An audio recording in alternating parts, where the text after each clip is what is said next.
चलिए, दीर्घ तंत्रिकाओं की अगर जो हम नेक्स्ट है आपका दीर्घ तंत्रिकाएं।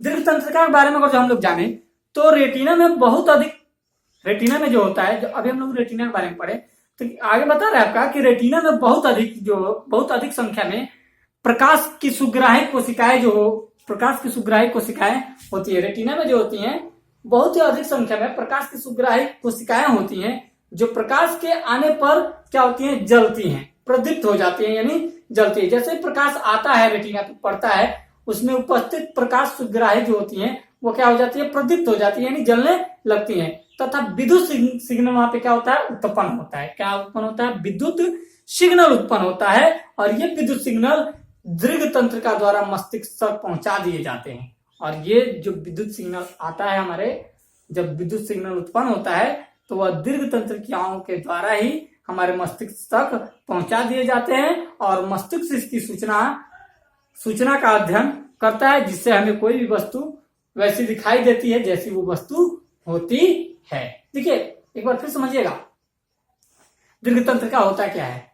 दीर्घ तंत्रिका की अगर जो हम लोग बात करें तो रेटिना में जो है बहुत अधिक संख्या में क्या पाई जाती है, प्रकाश सुग्राही कोशिकाएं पाई जाती है। ठीक है ना, रेटिना में बहुत अधिक संख्या में प्रकाश सुग्राही कोशिकाएं होती हैं, ठीक है ना, वो पाई जाती है। और जैसे प्रकाश रेटिना पे पड़ता है, अभी नेत्र लेंस पे पड़ता है, रेटिना पे पड़ता है, तो वो प्रकाश सुग्राही कोशिकाएं क्या होती हैं, जलने लगती हैं, प्रदीप्त हो जाती हैं। और जैसे ही प्रदीप्त होती हैं तो वहां से क्या उत्पन्न होता है, विद्युत सिग्नल उत्पन्न होता है। और वह विद्युत सिग्नल क्या करता है, वो विद्युत सिग्नल जो होता है दीर्घ तंत्रिकाओं द्वारा मस्तिष्क तक पहुंचा दिए जाते हैं। वो विद्युत सिग्नल दीर्घ तंत्रिकाओं के माध्यम से ही वो हमारे यहाँ मस्तिष्क तक पहुंचा दिए जाते हैं। और मस्तिष्क इन्हीं सूचनाओं को, जो दीर्घ तंत्रिकाओं द्वारा मस्तिष्क तक पहुंचाया जाता है, उन सूचनाओं को मस्तिष्क अवलोकन करता है या अध्ययन करता है।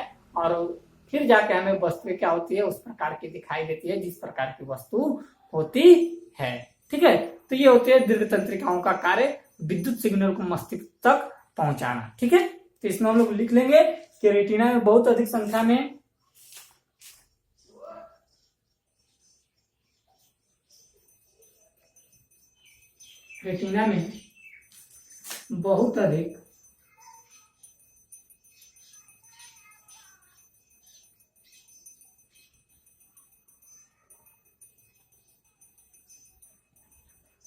बहुत अधिक संख्या में रेटिना में बहुत अधिक संख्या में प्रकाश सुग्राही कोशिकाएं होती हैं।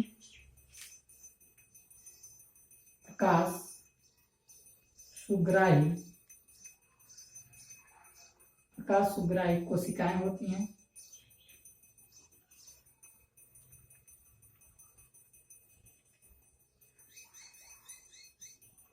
प्रकाश सुग्राही कोशिकाएं होती हैं जो प्रकाश के आने पर प्रदीप्त हो जाती हैं,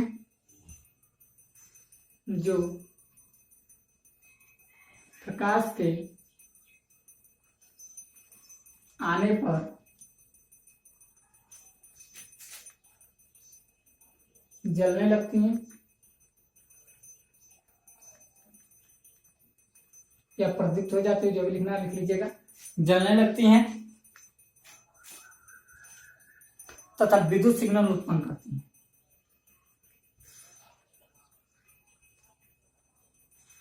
विद्युत सिग्नल उत्पन्न करती हैं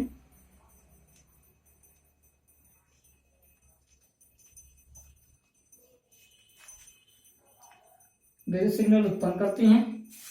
ठीक है, विद्युत सिग्नल उत्पन्न करती हैं। यह विद्युत सिग्नल जो होता है दीर्घ तंत्रिकाओं द्वारा मस्तिष्क तक पहुंचा दिए जाते हैं।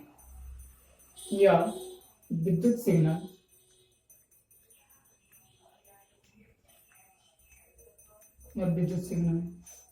दीर्घ तंत्रिकाओं द्वारा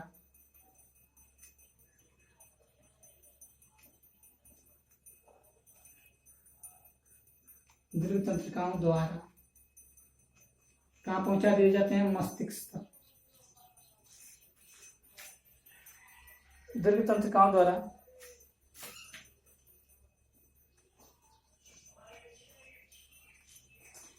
पहुंचा दिए जाते हैं।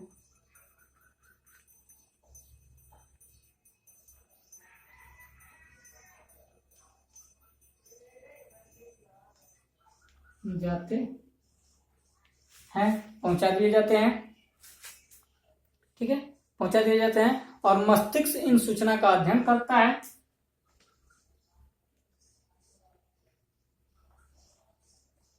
और मस्तिष्क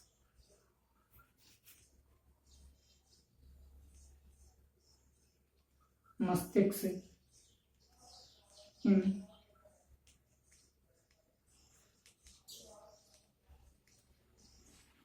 का अध्ययन करता है,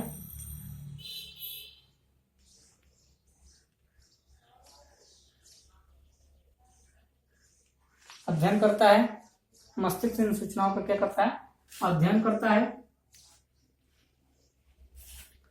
जिससे हमें कोई वस्तु जैसी होती है वैसी दिखाई देती है।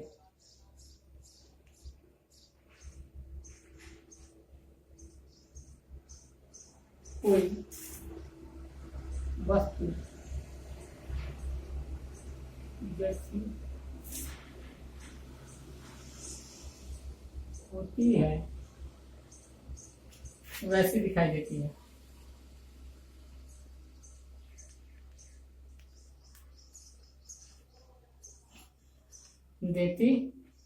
ठीक है। रेटिना में बहुत अधिक संख्या में क्या पाए जाते हैं, प्रकाश सुग्राही कोशिकाएं पाई जाती है, जो प्रकाश के आने पर क्या होती है, जलने लगती है, प्रदीप्त हो जाती हैं, और जब जलती हैं तो क्या उत्पन्न करती है, विद्युत सिग्नल उत्पन्न करती हैं, और वह विद्युत सिग्नल दीर्घ तंत्रिकाओं द्वारा हमारे मस्तिष्क तक क्या किए जाते हैं, पहुंचा दिए जाते हैं, जिससे जो मस्तिष्क इनका अध्ययन करता है, इन सूचनाओं का अध्ययन करता है, और अध्ययन करने के बाद से हमें कोई वस्तु ठीक वैसी ही दिखाई पड़ती है जैसी वो वस्तु होती है। ठीक है। नेक्स्ट है इसमें वह कचाप द्रव। कचाप द्रव 7 नंबर, कचाप द्रव। ठीक है। कचाप द्रव की अगर हम लोग बात करें तो अभिनेत्र लेंस तथा रेटिना के बीच एक द्रव भरा होता है, जिसे हम लोग क्या कहते हैं, कचाप द्रव कहते हैं। अभिनेत्र लेंस और रेटिना के बीच एक द्रव भरा होता है, जिसको हम लोग क्या कहते हैं, कचाप द्रव कहते हैं। अभिनेत्र लेंस और रेटिना के बीच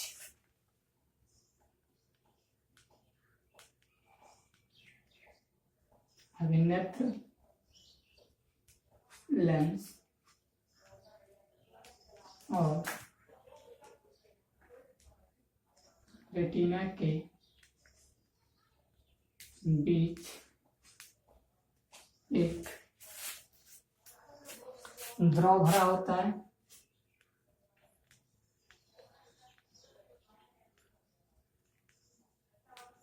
द्रव भरा होता है, जिसे कचाप द्रव कहते हैं।